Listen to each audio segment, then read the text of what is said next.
बन खननानै जाग्रा रायजो राजानो मानो फैसा होआखै हाग्रामाया हारसिंल' मानो जाख्ल'दों दिनै सासेनो बिया हाजिरा मावग्रानो साख्रि होदों माने जारिमिन गैया जे सुक्ति जानानै आरोबाव जेलाव थाफिननाय होमब्ला बर'फोरखौ बेसेबां थगायदों प्रमद बर'आ आलफा नामा अरबिन्द राजखरआ अनुप सेठिया गोबांनिफ्राय दाखालि दिल्लीयाव सारेन्डार जाहैदों सोरबा जेलाव थांफिनदों नामा प्रमद बर'आ माखौ नो बडलेण्ड नो रेस्ट डिवाइड आसाम 50-50 रायजोफोर बडलेण्ड मोनागौ माने जोंनि सोमावसारनाया सोलिबाय थागोन होमबा बे दिपेन बर'आ थगायसुलाया जुदि हारिखौ गेरेमसा दाग्राबा एबसु बादि मोनसे नन पलिटिकेल अर्गानाइजेशना সোণালী এটা সময় এতিয়া আহিছে সোণালী এটা সুযোগ আহিছে এইটো কোনবাই বনাই ফেলাই দিয়া মানুহবিলাক আহে আৰু भारतनि संविधाननि बे मोनसे आयेन बे लेखाखौ नोंथांमोनहा नाय बेखौ आं साफायाखै बेखौ सेन्ट्रेल गभर्नमेन्टनि तरफनिफ्राय बेखौ साफायो दा बे मा बियो 6 शेड्यूल टू द कन्स्टिट्यूशन ऑफ इंडिया तारमाने भारतनि कन्स्टिट्यूशना मोनसेया बै जेनेरेल कन्स्टिट्यूशन आरो 6 शेड्यूलनि थाखाय आलादा मोनसे कन्स्टिट्यूशन सेपारेट मोनसे ब्रान्च खालामो दिनै गैयाबा बिनि उनावहाय सिङाव दफा गोबां दं बे दफाफोराव गोबां मोजां जोंनो होदोंमोन सेन्ट्रेल गभर्नमेन्ट स्टेट गभर्नमेन्ट बै डिएलटिजों एग्रिमेन्टआव बिनि दारै जोंहा बिटिसिआ दहाय बिथां होननाय बादि सर्बांगीन बिकास सोरगिदिं बिराद जौगाखांदोंमोन जायफोरखौ जोंनि मेगनजों गां नुयोना नुवा रायजोफोर बिटिसि जानायनि आगोल मा दंमोन আমার কি আছে बिटिसि হওয়ার আগত বিটিসি হওয়ার পিছত আজি কি হল কি নহল দেখে মানে নুखायो मेगनजों गां अब्लाबो दिनै बिटिसि जानानै हिसाब गैयै लामा जादों हिसाब गैयै आरसीसी ब्रिज जादों हिसाब गैयै school college building infrastructure develop जादों नंगौना नङा रायजो बहाबा थां बे कलेजनि बिल्डिं बिराद 2 तला 3 तला गिदिर बिल्डिं होदों दिनै हाग्रामा महिलारा बिटिसि एकनि दारै बडलेण्ड इउनिभार्सिटी खालामबाय दिनै सीआईटी खालामबाय दिनै बिनेश्वर ब्रह्म इन्जिनियारिं कलेज खालामबाय दिनै मेडिकेल कलेज खालामबाय नार्स स्टाफ कलेज बानायबाय अजस्र बुंस'नो हाया दा अब्लाबो नोंथांमोनहा मोनसे खोथाखौ साननानै लाय मालाबा नोंसोर इउटिउबाव बा बाथरियाव नुबाय प्रमद बर'आ मा बुङो बे प्रमद बर' सियाला थगायसुलाया बियो बुङो जे हाग्रामा महिलारिया 15 बोसोराव जेबो मावाखै बे खाना नामा बे मेगन गैया नामा जाय लामाजों जाय दालांजों बियो थांलाय फैलाय खालामनानै एबसु मावदों इउपिपिएल मावदों बे लामाया प्रमद बर' दाखालि बानायनाय ना हाग्रामा महिलानि दिनाव जानाय दिनै बे बडलेण्ड इउनिभार्सिटिया हा गावनानै फैदों नामा रायजोफोर अख्रांनिफ्राय गोलैबोदों नामा Bodoland secretariat complex assembly house हारसिङै हा गावनानै फैदों नामा जाय एसेम्बली हाउसआव दिनै प्रमद बर'आ मिटिं खुङो गावनि काउन्सिलनि मिटिं खुङो बाजेट खालामो सेक्रेटारियेट कमप्लेक्स बानायदों बेखौ सोर बानाया प्रमदआ दाखालि बानायबावदों दा बेबादि मिथ्याचारी मस्त असत्य थगायसुला खोथा बुंग्रा बे प्रमद बेखौ रायजोआ मानिगोन नामा जेबो मावाखै होनबा मानिगोन नामा नोंथांमोना मानिगोन नामा होमबा बियो बिराद मिसा खोथा बुंना बुङा मिसा खोथा बुङो बे मिसलिया बियो बकात असत्य मानसि बे प्रमद बर'आ थगायसुला जाति बिरोधी नङाबा बियो बिटिआर सुक्तिखौ सहिहोआ बिटिआर सुक्तियाव मा दं बिटिसिआव मा दं आं दा बुंनो थांगासिनो दं मानो जों प्रमदखौ रायो मानो एबसुखौ जों मानो रायो रायजानांगौ फारियाव फैदों रायजानोल' नङा हिसाबाव बिसोरखौ लावथि लानानैसो होसोनांसिगौ एबसुखौबो होसोनांगौ इउपिपिएलनि जेसेबां दं होसोनांगौ मानो बिसोरो दिनै गभर्नमेन्टनि थाखा लानानै रानलाबायनानै सारलानानै होबानो जाया जोंना मेन मोनखानाय दहाय बिथाङा बुंदों मोनखानाय जेनाखि पावार एन्ड फांसन क्षमता नोंहा जे 6 शेड्यूलनि मोनसे डिस्ट्रिक्ट अटोनमास काउन्सिल मोनदों सेल्फ गभर्निं मोनदों बे जिनिसखौ दिनै ध्वंस खालामबाय नोंहा गभर्नमेन्टआ गैया दा बिटिआर सरकार होनदों बिटिआरआ खुनुदिन गभर्नमेन्ट नङा बे जोंनि मोनब्रै डिस्ट्रिक्टनि एरियाखौसो बिटिआर होनो आं दा बेखौबो बुंबावगोन बिटिआर गभर्नमेन्ट नङा नंखायनो बिसोरो बिटिआर एग्रिमेन्ट जाखांनानै 2020 निफ्राय दिनै बेसेबां जाखो 2024 जाबाय नङा होमबा 4 बोसोर जाबाय नाथाय 4 बोसोरावबो बिसोरो साइनबोर्डखौ खोमोरनो हाया माने बिसोरनि बिटिआरआ गभर्नमेन्ट नङा दाबो बिटिसि गभ Bodoland territorial council secretariat Bodoland गभसो होनो दानिया बे बिटिसि सुटियाव बेखौ बुंजोबनांगौबा 1.5 घन्टा 2 घन्टा नांगोन थबस' माखासे आं दफाफोरनि खोथाखौ नोंथांमोननो खिन्थानो नागिरदों जोंहा गासै एमसिएलएआ सिदा बेसेबां बिटिसि रायजोखौ 40टा सिटआव रानो अर्थात 40 जन एमसिएलए नङा होमबा ओमफ्राय 6 जनखौ गभर्नरा बै आनरिप्रेजेन्टेड कमिउनिटि जायफोर माहारिया जेन'बा बिथां गरखा बा नेपालिया इलेक्सनाव देरहायाखै बिसिनिफ्राय सासे सोद्रोमा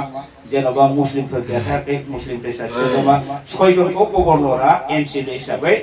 एपइन्टमेन्ट होनो हायो आरो बे 6 जननि गेजेराव सानैया महिला बा आइजो आफाद दा बेबादि बिराद सुन्दरै हाग्रामा महिलारिया रावबो हारिखौ बिथाङा नेग्लेक्ट खालामाखै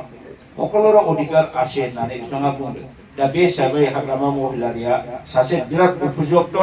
बिराद एक्सपार्ट बिराद टेलेन्टेड बियो सासे माने टेलेन्टेड एडमिनिस्ट्रेटर जाय मानसिया बयखौबो आंनि आंगो होननानै लायो खुनु जातिखौ बियो नेग्लेक्ट खालामा सुंद'यै फैदो जोंनि बे 46 जननि गेजेराव माने 12 जनिया मोनसे काउन्सिल दं एग्जिकिउटिभ काउन्सिल मावफुं आफाद बेखौ होनना बुङो एग्जिकिउटिभ काउन्सिल बे 12 जन एमसिएलएफ्रा बिबान मन्त्रि बिबान मोनो दा बे मन्त्रिफोरनि गेजेराव सासेखौ चिफ सासेखौ डेपुटि चिफ होननाय जायो चिफआ हाग्रामा महिलारि नङा होमबा ओमफ्राय डेपुटि चिफआ गोदो सन्दनमोन बिनि एसे उनाव बिथाङा एमएलए जानायलाय मन्त्रि जानायलाय खाम्फा बरगयारि बिथाङा डेपुटि चिफ जादों दा बे एकआव होनदों जे चिफ आरो डेपुटि चिफखौ माने इकुइवेलेन्ट टु केबिनेट मिनिस्टार रैंक आसामनि केबिनेट मन्त्रि बा गोजौसिन थाखोनि मन्त्रि केबिनेट मन्त्रि स्टेट मिनिस्टार रायजो दप्तरनि मन्त्रि मोननै थाखोनि मन्त्रि थायो दा जोंनि चिफ आरो डेपुटि चिफ हाग्रामा महिलारि सार खाम्फा बरगयारि सार सानैखौबो हिमन्त बिश्व शर्मामोन बादि केबिनेट मन्त्रिनि मर्यादा होदोंमोन रायजो हिमन्त बिश्व शर्माया जेसेबां बेथन मोनो बे बेसेबां पुलिस सिकिउरिटि मोनो बेसेबां न' बेंग्रा पुलिस मोनो बेसेबां थाव सोनो हायो गासिबो इकुइवेलेन्ट सेम स्टेटास मोनो जायनि फलाव सारा आसामनि असमिया नन असमिया जिमान जाति जनगोष्ठी बयबो मानिनांदोंमोन माथो बिटिसिआ गभर्नमेन्ट बादि जाबाय बर'फ्राबो मोनमारबाय बिसोरथ' खम नंला बे धरननि मोनसे गिनाय मानिनाय रेसपेक्ट बे जिनिसा फैदों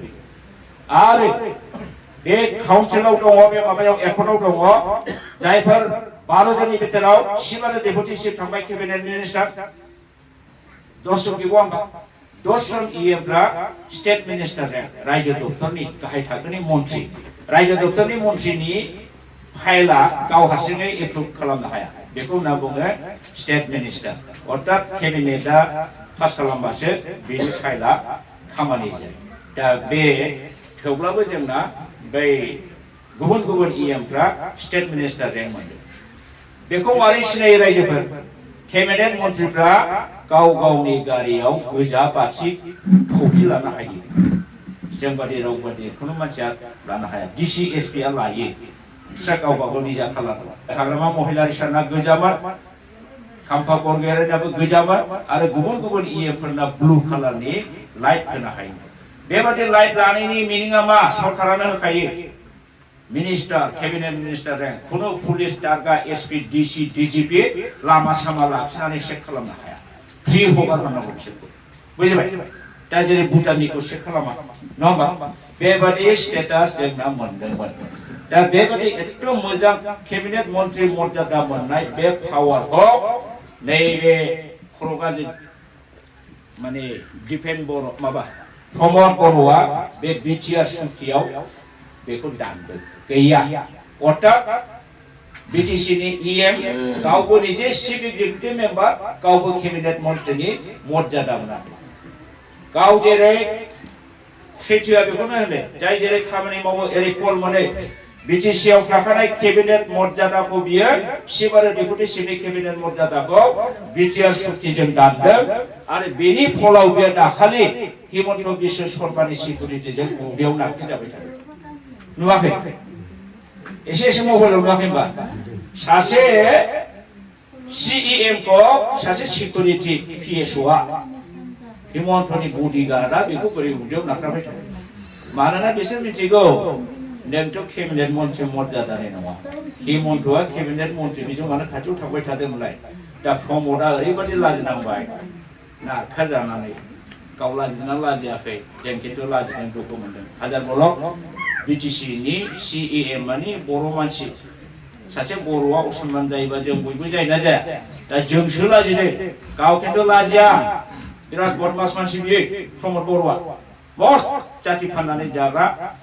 सन्तान बि बर'नि माने फिसा नंगौना नङा बे जातिखौ थगायसुला जाति फाननानै जाग्रा सासे दालालि व्यक्ति बे प्रमद बर' दा बिसोरनाव लेजिस्लेटिभ पावारबो गैला दा ओमफ्राय एडमिनिस्ट्रेटिभ पावारबो गैला काउन्सिलनि हेड अफ द डिपार्टमेन्ट बा डाइरेक्टरफ्रा सेंसन होनो गोहो गैया बे सेंसन होनाय गोहोखौ आसाम गभर्नमेन्टआव हरदों माबाया प्रमद बर' आसाम गभर्नमेन्टआव सासे कमिशनारखौ दायित्व होदों बेनिफ्रायसो सेंसना फैयो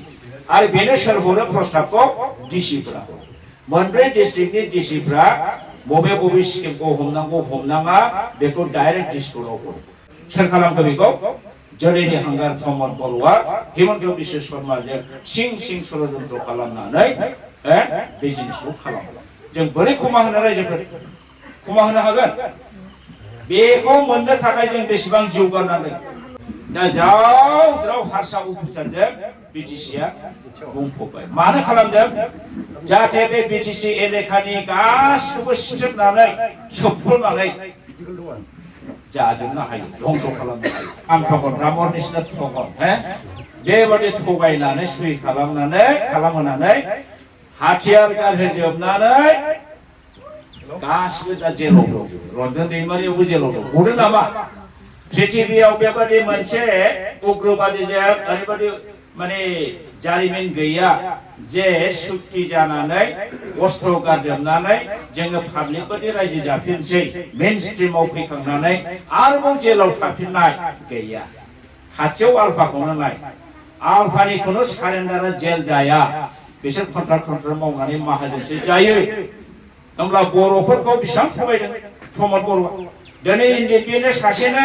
सारेन्डार जानाय अस्त्र गारनायफोरनो साख्रि मोनसे होनो हादों ना ग्रेन्ड मोनसे होनो हादों ना बिसोरनि मोनसे केस दिनै उठायदों गैया आलाय आथानि दा हाइनियास नन हाइनियास गोबां केसाव बहुतआनो दाबो हाजिरा होनांगासिनो दं माखासेया सेन्टेन्स टु डेथ मोनहां जानानै दं होमबा प्रमद बर'आ बे NDFB बिथांमोनखौ ओरैबायदि थगायबायसै बोरै NDFBनि मानसिया दाबो धर्ज हमनानै दं आं खिन्थु बुजिनो मोना आरो सिं सिं हयতো खुद्रिदों दुखुनांथाव बे जाथिनि थाखाय बर'लेण्ड मोनागौ माने जोंनि सोमावसारनाया सोलिबाय थागोन बर'लेण्ड मोनाबा आङो MLA MCLA EM जाया बर'लेण्ड मोनाबा आं गावबुराबो जाया होनदोंना होनाखै रायजोफोर गावबुराबो जाया होननाया दिनै मानो CM जाखै जाय CM हा दा जेबो पावार गैया होमबा बेसेबां थगायसुला मोनसे समाव बियो हाग्रामाखौ बुंदोंमोन बे आइ मावफोर जायफोरनो जौ फाननानै जायो मानो बिसोरनो माने बिजनेस मावनानै जानो मानो फैसा होआखै बन फाननानै जाग्रा रायजो राजानो मानो फैसा होआखै हाग्रामाया हारसिंल' मानो जाख्ल'दों दिनै गाव होनो हादों नामा रायजोफोर दिनै जौ मावनाया बन्द जादों नामा बन फाननाय बन्द जादों नामा हाजिरा मुजिरा मावनानै जाग्राफोरनो मानो माने फैसा होआखै हाग्रामा महिलारिया बन्दरा मावाखैमोन दिनै सासेनो बियो हाजिरा मावग्रानो साख्रि होदों जेब्लासिम बर'लेण्ड मोननांगोन मोना अब्लासिम सोमावसारबाय थागोन बर'फोरखौ दिनै बावना थांजोब्बाय नामा बेफोर बाथ्राखौ बुंनाया नोंथांमोना द' खोनादों खोनायाखै होनबा न'खर न'खर साख्रि होगोन न'खर न'खर साख्रि होगोन दिनै जादों नामा गासिबो फरायसालिखौ जोङो गभर्नमेन्ट खालामजोबगोन जादों नामा दुरन्तर फाग्लि थगायसुला बावला बियो फारजों बागायसै दा नंखायनो जोङो सिनायनांगौ रायजोफोर दिनै दिपेन बर' जोंहा एबसुखौ बुंनांगौ जेबो गैया কিন্তু एबसुनि प्रेसिडेन्ट दिपन बरुवा दिनै प्रमद बर' बादि जाथि फाननायाव बे जड़ित जाफाबाय मारै जड़ित जाफाखो गेरेमसा हारि दानायनि खोथा बुङो बिथां दिपेन बरुवा दुलाराय बर' फरायसा आफादखौ जातिनि हारिनि अनफावरि हारिनि मावग्रा होननानै बुंनानै लायो हारि अनफावरिनि फिसाब्ला दाखालि डिलिमिटेसनाव भारतनि कन्स्टिटिउशननि आर्टिकल 330 बे मथे लोकसभा मोननै मोनोमोन जोङो मोननैबो ट्राइबेलनि रिजार्भ जायोमोन उदालगुरिबो जायो क'क्राझारबो जायो दा क'क्राझारा पुराना मडेलजों थाबाय 6 सिटल हिसाबै नङा मालाबा बायगोन क'क्राझारनाबो बर'नि पार्सेन्टेजआ खम जायो किन्तु 6 सिटलनि माबानि भारतनि संबिजिरनि 330 धारा मथे जों मोनखायो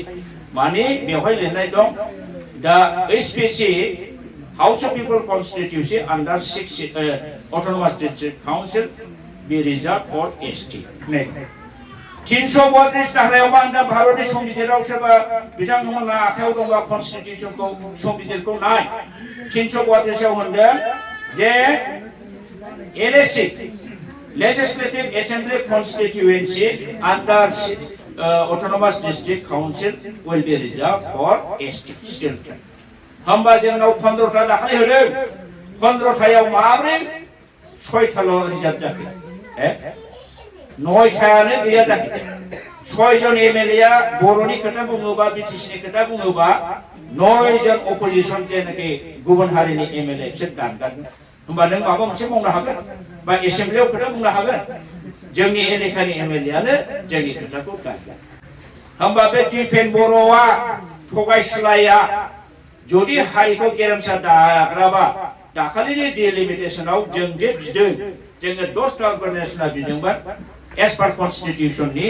330 धारा 332 धाराखौ दहाय होनानै जे बिनि एमपि एमएलए गासिबो कन्स्टिटिउन्सिया रिजार्भ फर एसटि जानांगौमोन बाहाय मानो होनफादिया डिक्लेरेशना होबाय फाइनाल खालामनानै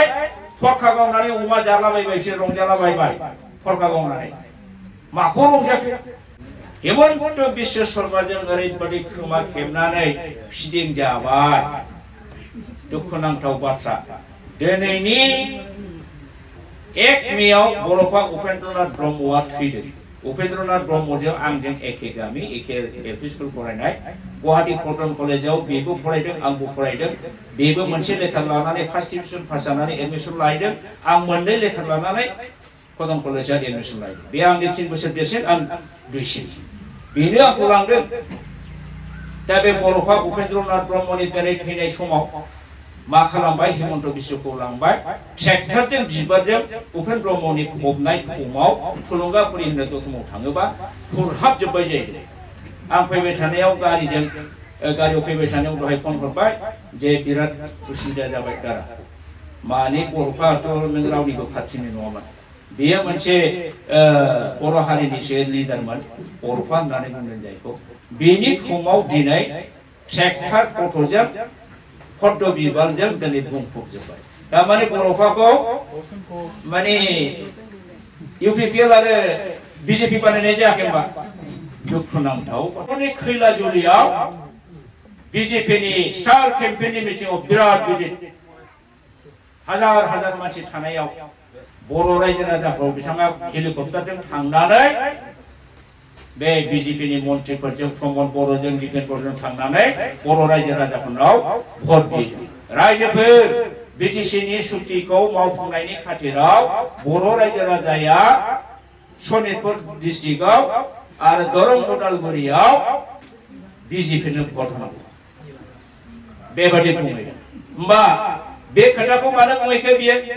एबसुआ बिजेपिनि एजेन्ट जाखो ना बिजेपि पार्टियाव हाबजोबखो होमबालाय बे एबसुनि दाहाल थुंग्रिखौ खोमोरजोबनानै फट' बिबारखौनो लाबानो जाबाय दा बे अयनाय जादोंना जायाखै रायजोफोर एबसु बादि मोनसे नन पलिटिकेल अर्गानाइजेसना मालायनि राजखान्थि हान्जानायाव मानो थांनानै भट बिनांगौ हयथ' बुंनो हागौ जों बिजेपिखौ सापर्ट खालामगोन स्टेटमेन्ट होबानो जोबो किन्तु फिजिकेलि थांनानै मिथिङाव रायजो राजाफोरनाव भट बिनाया बिराद दुखुनांथाव बिराद इलिगेल जादों एबसुखौ फाननानै जाबाय गाबोन समफोर एबसुनिफ्राय ओंखारनानै बिथाङा निश्चय माबा लागोन मा होनो नमिनेशन होगोन नमिनेशन होनायाव बियो बिराद कोटी कोटी थाखाखौ बाहायगोन हा बायगोन बे बिल्डिं लुगोन बे दामि दामि गारि बायगोन प्रमद बर'आ जेरै एबसुनि प्रेसिडेन्ट थानाय समावनो गभर्नमेन्ट सेक्रेटारि लायोमोन गभर्नमेन्ट सेक्रेटारि लानानै बियो मालाबा मालाबा बर'लेण्ड आन्दोलन खालामदों नेशनेल हाइवे जथेदों रेलगारि जथेदों पुलिस लानानै जोंना बै समाव पुलिसा जोंखौ रायजो बिबानो होसो होसो बुयो बेना बोरै सिकिउरिटि होगोन होमबा नोंथांमोना सानदो सिङाव बेहा गभर्नमेन्टजों बेसेबां बन्दोबस्त दं बे बन्दोबस्त थानायखायनोथ' बिटिआर सुक्तिखौ खालामनानै बे बर'नि पावारखौ सेस खालामदों आरो बे जे बिटिआर सुक्ति खालामनायाव जे कोटि कोटि थाखा लादों बिनि प्रमाणा दङ रायजोफोर नै जेब्लानाखि बियो नमिनेशन होबाय नमिनेशन होनायाव साफ्रोमबो केन्डिडेटआ गावबा गाव धन सम्पतिनि हिसाब होनांगौ कर्टआव एफिडेभिट खालामनानै होयो दा बेवहाय होबाय बे बेनि गारि घोड़ा सना रुपा हा हु गासै हिसाब खालामनानै बेंकआव दोननाय एलआइसिआव दोननाय गासैबो थाखाखौ लानानै प्रमद बर'ना 7,98,537 टाका 38 पैसा बेखौ आं बानायदों नामा हिसाब दंजोबो बेनि गारिनि दाम सनानि दाम बिसिनि सनानि दाम गासिबो होमबा एबसु प्रेसिडेन्ट जानाय समाव 7 कोटिनि मालिक बारि जानो हायो रायजोफोर साननानै नायदो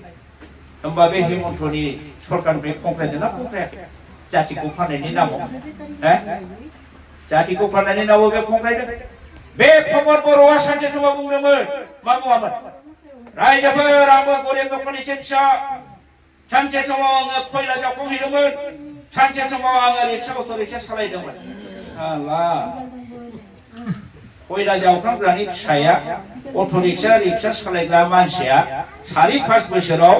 7 कोटिनि बोरै बिगोमा जानो हायो रायजोफोर